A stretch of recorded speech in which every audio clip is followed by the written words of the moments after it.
नाही, त्या ठिकाणी असलेल्या जे पोलीस होते त्यांच्या मागे जी अदृश्य शक्ती होती, ही अदृश्य शक्तीची ताकद, त्या अदृश्य शक्तीने या पोलिसांना करायला लावलं. नाही तर महाराष्ट्रातला पोलीस असं कधीच स्वतःहून करणार नाही, एवढा माझा महाराष्ट्र. मुख्यमंत्र्यांचं अभिनंदन करताय, साताऱ्याचे सगळं करताय आणि त्यांच्याकडे पोलीस खाताय, तुम्ही अदृश्य शक्ती म्हणून नाव नाही घेते. मी माननीय मुख्यमंत्र्यांना ह्या विषयाचं पत्र लिहिणार आहे आणि कालही मी अनेक वरिष्ठ, काल भारतीय जनता पक्ष असेल किंवा सरकारमधले अनेक लोकांची माझी भेटही झाली, त्यांनाही मी काही गोष्टी ह्या सांगितल्या आहेत. कारण का दिल्लीमध्ये काही गोष्टी आलेल्या आहेत वर्तमानपत्रात आणि चॅनलवर, काही नाही आलेल्या. पण हे दुर्दैव आहे की महाराष्ट्राच्यासाठी जी काही साताऱ्याची घटना झाली ही लोकशाहीची हत्या आहे आणि मी माननीय मुख्यमंत्र्यांना याच्यासाठी पत्र लिहिणार आहे. कारण का हे अतिशय अस्वस्थ करणारी गोष्ट. भाजप आणि एकनाथ शिंदे यांच्या पक्षातील मतभेद आता समोर येताना बघायला मिळतात. कारण काल रात्री मुख्यमंत्री आणि उपमुख्यमंत्र्यांची बैठक झाली, त्यात मुख्यमंत्र्यांनी स्पष्ट सांगितलेलं आहे की तुम्ही जे काल सभागृहामध्ये तुमच्या पक्षाच्या नेत्यांनी सभागृहामध्ये जे केलं ते न पटणार आहे, असं काल स्पष्ट. साताऱ्यासारखे प्रकार खपवून घेणार नाही, मोठा भाऊ म्हणून भाजपची समजण्याची भूमिका आहे, ते म्हणजे ते मुकाम. बघा आता काय त्यांच्या दोघांमध्ये चर्चा झाली ही मला माहिती नाही, तुम्ही म्हणताय म्हणून मी ऐकते. पण त्यांच्यात काय चर्चाही झाली नाही. पण हा मोठा भाऊ आणि छोटा भावाचा विषयच नाहीये, हा नात्याचा विषय नाहीये, ही लोकशाही. लोकशाहीत अशी गुंडागर्दी जर होणार असेल तर त्याच्या पुढे ताकदीने लढण्याची गरज आहे. आज हा साताऱ्याचा विषय, उद्या 10 ठिकाणी आणि हे करणंच चुकीचं आहे. म्हणजे मी शंभूराजेजींनाही फोन करणार आहे आणि मकरंद पाटलांना मी ऑलरेडी फोन करून सगळी माहिती घेतलेली आहे. निवडणूक रद्द व्हावी अशी मागणी कराल तुम्ही? का नाही कर, माझं म्हणणं आहे ही जर त्यांना इथे न्याय मिळत नसेल तर मकरंद पाटील आणि शंभूराजेंना जर धक्काबुक्की झाली असेल तर ते दोघंही कॅबिनेट मिनिस्टर आहेत, त्याची पारदर्शक इन्क्वायरी झाली पाहिजे. आणि जर सरकारने त्यांना न्याय, एक तर त्या सरकारचे भाग आहेत, म्हणजे ज्या सरकारमध्ये तुम्ही आहात तेच सरकार तुम्हाला धक्काधुक्की करते. ते पांडुरंगा काय दिवस बघायला लागतात महाराष्ट्रामध्ये. आणि मित्र पक्षांना, त्यांचे मित्र पक्ष आहेत ना. म्हणजे मला आश्चर्य वाटतंय की एकीकडे तुम्ही सत्तेमध्ये एकत्र आहात आणि दुसरीकडे त्याच भावाला धाकट्या भाऊ तुम्हीच म्हणताय त्यांना. मी कुणाला धाकटं बिकटं समजत नाही, मी सगळ्यांना समान समजते. पण धाकट्या भावाला जर अशी धक्काधुक्की असेल तर आपल्याला सगळ्यांनाच आत्मचिंतन करायची वेळ आहे की महाराष्ट्राचं राजकारण चाललंय कुठल्या दिशेने. आणि हे सुसंस्कृत महाराष्ट्राचं राजकारण नाही. मराठी माणूस हा एक स्वाभिमानी माणूस. तुम्ही छत्रपती शिवाजी महाराजांचं नाव घेऊन राजकारण करताना, शाहू फुले आंबेडकरांचं नाव घेऊन राजकारण करताना मग मार काय खाताय? अजित पवार भाजप मित्र पक्षांना नेहमी दाबतं अशा पद्धतीच्या चर्चा असतात, वारंवार तशा पद्धतीचे आरोप होत असतात. पण ह्या घटनेमुळे ते पुन्हा एकदा सिद्ध झाले असं म्हणायचं की सोबत असलेल्या तो त्यांचा आणि त्यांच्या युतीचा, आघाडीचा जे काय असेल किंवा त्यांच्या मित्र पक्षाचा अंतर्गत प्रश्न आहे. अजित पवारांच्या विधानसभा जागेवर काँग्रेस लढवण्यासाठी तयारी करते आहे. नाही, मला याची काय माहिती नाही. काँग्रेसनी आमच्याकडे काही चर्चा केली नाही. मी तुमच्या चॅनलवर आणि वर्तमानपत्रात वाचलं त्याच्याबद्दल.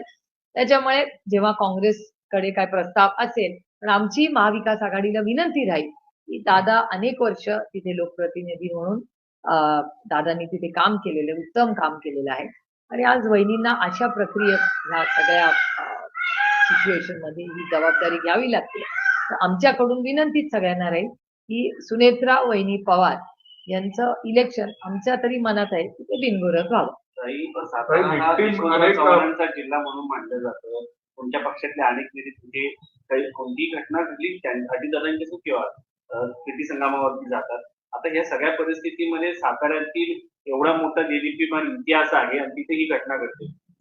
हे दुर्दैव आहे की 2 मंत्र्यांना धक्काधुक्की होते. म्हणजे मला खरं तर जेव्हा पहिल्यांदाच सांगितलं मला विश्वास पण बसला नाही की ज्या तुम्ही पालकमंत्री आहात तिथले, हिंमतच कशी होते यांच्यावर धक्काधुक्की करायची. मंत्र्यांवर अहो कोणीच धक्काधुक्की कोणाला करू नये. हे गुंडाराज नाहीये, हा भारत आहे. खूप लोकांनी स्वातंत्र्यासाठी स्वतःची आयुष्य घालवली आहे.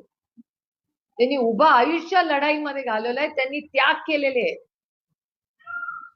अशा परिस्थितीमध्ये तो सगळा इतिहास विसरून आज मित्र पक्ष एकामेकाला धक्काधुक्की करतायत. ती सरकारी यंत्रणा आज मित्र पक्ष, माझं म्हणणं कोणी का असे ना, लोकशाहीमध्ये मग लोकशाही नाहीये का? मग शंभूराजे म्हणताय ते खरं आहे का की ह्या देशामध्ये लोकशाहीचा खून झालाय, हत्या झालेली आहे? हे पुन्हा पुन्हा दिसतंय.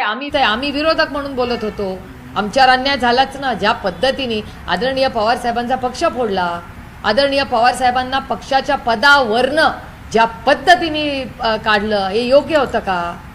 आमची कोर्टात केस आजही चालू आहे. अन्याय नाही आहे? ज्या शरद पवारांनी शून्यातून विश्व उभं केलं, आज त्या माणसाला तुम्ही पक्षावरनं काढून टाकता. आणि त्याची चूक काय?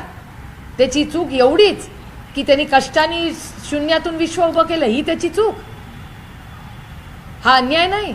हा उद्धव ठाकरेंवर अन्याय नाही झाला. उद्धवजींचे वडील बाळासाहेब ठाकरेंनी शिवसेना स्थापन केली. ते हयात असताना त्यांनी स्वतःचा उत्तराधिकारी म्हणून उद्धवजींना जबाबदारी दिली. मग उद्धवजी असतील, शरद पवार असतील, अशी किती उदाहरणं तुम्हाला देऊ? हा आमच्यावर अन्याय नव्हता? मग लोकशाहीची तेव्हाही हत्या झालीच होती ना. मग आता ती तर डायरेक्ट हातापायीवर आली आहे. आणि हे अतिशय अस्वस्थ करणार आहे. म्हणजे हा राजकीय विषय नाही आहे, हा अस्वस्थ करणारा विषय की ज्या महाराष्ट्रामध्ये छत्रपतींचा महाराष्ट्र, शाहू फुले आंबेडकरांचा महाराष्ट्र, यशवंतराव चव्हाणांचा महाराष्ट्र, आणि ते पण साताऱ्यात, कुठेही झालं तरी वाईटच आहे हो. त्यातून पवित्र आपल्या साताऱ्यात जाऊन अशी धक्काधुक्की होते, हे लाजिरवाणी आहे. आणि माझी अपेक्षा आहे की जसं महाराष्ट्राच्या माननीय मुख्यमंत्र्यांनी या खरात केसमध्ये स्टँड घेतला, तसंच राजकीय सगळं बाजूला ठेवून सुसंस्कृत महाराष्ट्राचे सुसंस्कृत मुख्यमंत्री म्हणून माझी माननीय देवेंद्रजींकडून अपेक्षा आहे की ह्याही कष्टामध्ये त्यांच्या कॅबिनेटच्या 2 मंत्री आहेत. कुठल्याही पक्षाचे असले तरी शंभूराजे त्यांचे कॅबिनेट मिनिस्टर आहेत, मकरंद आबाद त्यांचे कॅबिनेट मिनिस्टर आहेत. स्वतःच्या कॅबिनेट मिनिस्टरची जर हातापायी अशी होत असेल कुणाकडून, तर त्यांची नैतिक जबाबदारी नाही का? तुम्ही मायबाप सरकार आहात, तुम्ही महाराष्ट्राचे माननीय मुख्यमंत्री आहात. मी खूप अपेक्षेने देवेंद्रजींना विनम्र विनंती करते. या खराब प्रकरणातल्या विक्टिम्सच्या बाबतीमध्ये खूप असंवेदनशीलपणा दिसतोय यंत्रणांकडूनही आणि सोशल मीडियावर. तुम्हाला एक महिला म्हणून यात काय माझी एवढीच अपेक्षा आहे की आयडेंटिटी, बलात्कारामध्ये ह्या देशात कायदा आहे की ज्याच्यावर बलात्कार होतो त्याचं नाव किंवा ओळख कधीही बाहेर येता कामा नये. तशीच गोष्ट ह्याही केसमध्ये हवी किंवा कुठल्याही केसमध्ये हवी. या सगळ्या महिला ज्यांच्यावर अत्याचार झालेत, अन्याय झालेले आहेत, त्यांचं एक आयुष्य आहे, त्यांची प्रायव्हसी ही संविधानानेही त्यांना तो अधिकार दिलेला आहे. त्यामुळे प्रायव्हसी राईट्स या आपण सगळ्यांनी जपल्या पाहिजेत. मी बघते तुमच्या सगळ्या चॅनल्सवर जेव्हा ते व्हिडिओ येतात, तुम्ही असे ते कळत नाही आम्हाला नक्की काय चाललंय. ते ज्या जबाबदारीने मीडिया ते व्हिडिओ दाखवत आहे, त्या जबाबदारीने आम्हीही कोणी, म्हणजे त्याची सुरुवात माझ्यापासून झाली पाहिजे, कोणीही आम्ही ते व्हिडिओ फॉरवर्ड करता कामा नये. त्या महिलांची प्रायव्हसी आहे, त्या एका समाजात राहतात, कुटुंबात राहतात, त्यांचा कुठलाही अपमान कोणी करू नये. ह्याच्यासाठी आपण माणुसकीच्या नात्याने सगळ्यांनीच जबाबदारी घ्यावी. जसं मीडिया काही ओळख दाखवत नाही आहे किंवा ते असे तुम्ही ब्लर करून दाखवता, तसंच आपण हा विषय कुठेतरी संपवून फक्त पोलिसांनी त्याची इन्क्वायरी करावी. त्याची चर्चा समाजात कोण आहे, काय, याची नावं बिलकुल बाहेर येतात. लोकसभेत आणण्याचा प्रयत्न सुरू झालेला आहे. याच्यात प्रश्नासंदर्भात एवढा प्रश्न आहे. खरं तर पवार कुटुंब जादूटोणा मानत नाही, मात्र अजितदादांच्या घराच्या बाहेर असं काहीतरी प्रकार केल्याचे आरोप होत आहेत, माहिती समोर येते.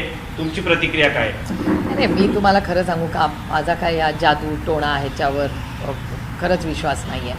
आणि पुरोगामी विचाराच्या मध्ये माझी श्रद्धा आहे, पण अंधश्रद्धा नाही. अंधश्रद्धा आणि श्रद्धेमध्ये एक थिन लाईन असते, आणि त्याच्यामुळे श्रद्धा ही कुणावर ठेवायची हा तुमचा वैयक्तिक प्रश्न आहे, पण अंधश्रद्धेच्या पूर्ण विरोधात मी आहे.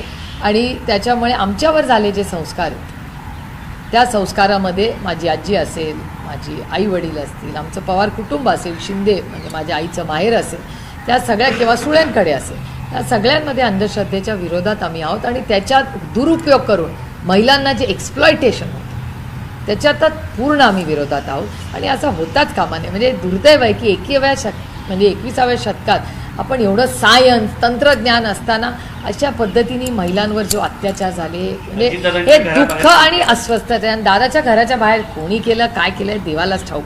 पण हे व्हिडिओ मला आठवत आहे की तुमच्याही चॅनलवर ते पहिल्यांदा दाखवले होते, पण तिथे काय कॅमेरे असतील तर त्याची इन्क्वायरी तिथल्या DYSPनी केलीच असेल.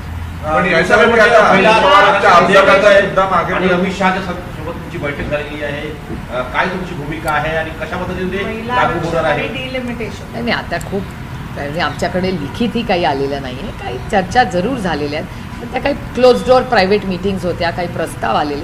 मला वाटतं पुढच्या काही दिवसात आपल्याला नक्की कळेल, कारण का जो प्रस्ताव यायचा आहे तो पूर्ण प्रस्ताव येणं गरजेचं आहे. युद्धाच्या परिस्थितीवर काल शरद पवार यांनी पण चिंता व्यक्त केली आहे, ज्या प्रकारची स्थिती आहे. आणि काल ज्या प्रकाराने पंतप्रधान नरेंद्र मोदी यांनी जो भाषण दिला त्यात कोरोना बरोबर कम्पेअर केलं, काही गोष्टी एक्सेप्ट केले की आपण कशात आपण बॅकफूटवर आहोत का आणि काय एक सिनारिओ आहे असं खासदार. नाही चिंताजनक आहेच. आणि तुम्ही गेले 2 आठवडे आपण दिल्लीत भेटतोय तेव्हापासून मी आपल्याला सांगते की मी सरकारला सांगितलेलं आहे की तुम्ही एक ऑल पार्टी मीटिंग बोलवा, तुम्ही सरकारला तुम्ही विपक्षला कॉन्फिडन्समध्ये घ्या, कारण काय ग्लोबल क्रायसिस आहे, त्याच्यामुळे ते मान्य करून आपण एकत्रपणे देशाच्या हितासाठी. आता कालचीच तुमच्या चॅनलची बातमी आहे की सिलेंडर एक तर मिळत नाही, तर मिळत आहेत तर ते अर्धेच भरून मिळणार आहे.